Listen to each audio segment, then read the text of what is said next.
Wakizashi's Teahouse.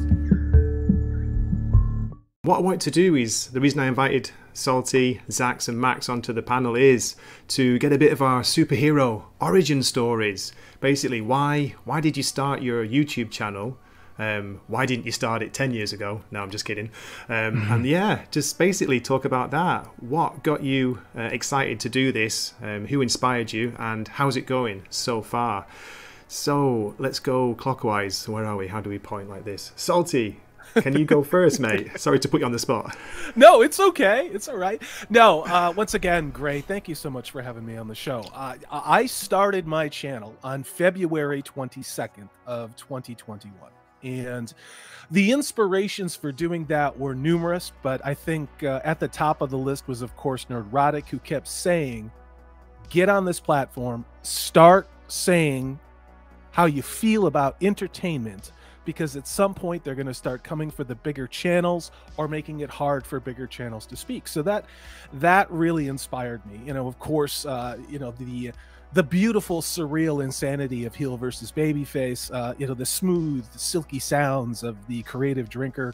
You know, these are all names that in our fandom we know are, you know, top shelf brands. So I never would claim to be anywhere near them. I'm just going to say that they inspired me. And, you know, here we are, Wheel of Time catapulted me to monetization, and I've just kept going ever since. Wow, that's so cool. That's a great story. Yeah, it was similar to mine, actually. Nerdrotic was one of the big influences because he basically, like he said, look, you know, don't think about doing it, just do it. It doesn't matter, you know, what happens. You might enjoy it, you know, you might learn at least how to edit videos, you might have fun, and it might take off, you never know. Yeah.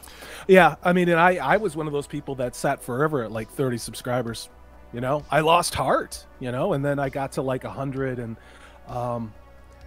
what it took me to realize is that I needed to stop worrying about what my subscriber count and my viewer count was and just start making things that I wanted to watch. And so I've been trying to make content that isn't like everyone else's content and is just me. And for some reason, some people like it, you know? Max, can you go up next, mate? Why did you start YouTube, and, you know, how's it going so far? Sure, man. Yeah, absolutely. So I had, like, YouTube had always been my source of entertainment. Like, instead of going to Netflix or Hulu or something, I always tended to go to YouTube because, like, what we do here, it feels much more like we are hanging out with each other. And so I would watch live streams, or I'd watch like entertainment type videos. And then after getting out of the Marine Corps, I started getting back into my hobby of comics and movies and entertainment, pop culture. And so my shift, obviously, from YouTube videos started going into comic book YouTube videos, superhero YouTube videos.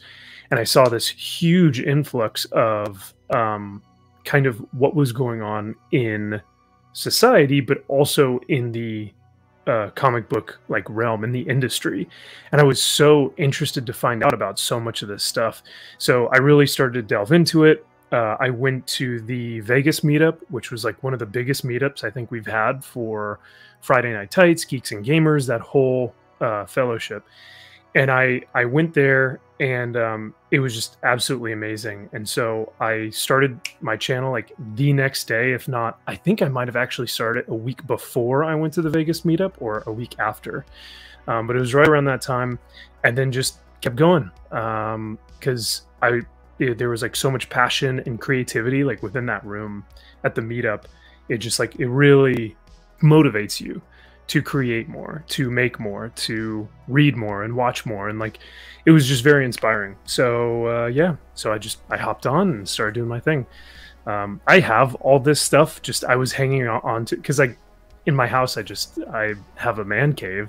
So I was like, yeah, well, this will be perfect for a little background. So all that being said, I think it was mainly just the influx of creative minds and people who were speaking their mind on a lot of these things, and an industry that I have loved since I was 7, 8 years old, that I could really talk about now and promote the good things, and also notify people of the bad things, because I think both are extremely important right now.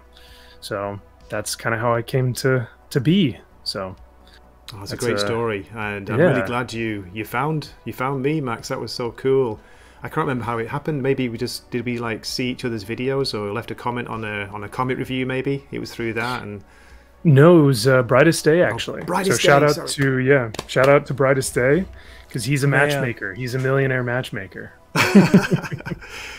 Yes, hail Brightest Day. I know you're not in the chat, mate, but yeah, you can do it, mate, and don't give up. You know you've got a great channel. Keep going, never lose faith in what you're doing. Okay, and let's go, Zaxx. What are you doing here? Yeah. How did you get started, and why are you still doing it? I got started because COVID hit. Can we say COVID? I said COVID. Yeah, and my job changed because I used to work with a unit. Waiting for the joke. Okay, there was 4 of us in the unit in a van. We do a lot of surveillance stuff like that. I don't want to get too much into it, but a lot of sitting around and then moments of action, right? And so we were in a unit of 4, so we were always together all day, and we would just always, give each other shit. There's always conversations going on. It was kind of what I got used to. And then COVID hit, and the government here decided, well, you have to go sit in 4 separate vehicles.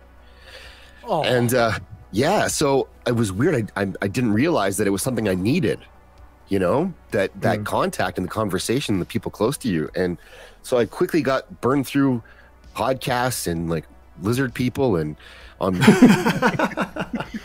I ended up listening to YouTube streams about stuff like pop culture stuff that I liked. And then over time, it's like, oh, this guy's an idiot. I have to say something. So then I would comment. And then drew me into commenting, and then to modding, and then Wheel of Time came out, and it was so bad that after the 3rd episode, this guy Mike, who did a show with Corey and I, and Corey as well, pushed me to make videos, and I had to because there's one episode was so bad, and I wanted to make fun of it, and so I did, because it was the worst like fight chase scene of all time, and it was embarrassing.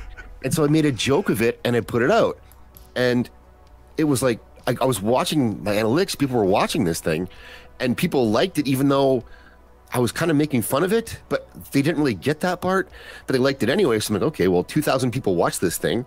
So then from there, just making more jokey type videos, and then on to streams now, and working with Corey, and I did a lot of backstage stuff for Pop Culture Minefield. I still do, but some of the videos I wanted to make didn't really fit with what they normally present there, so I'd make them on my own channel. So yeah, here I am now. You're flying as well, mate. You're flying. Good on you. Happy to be here. Wakizashi's Teahouse. Please subscribe.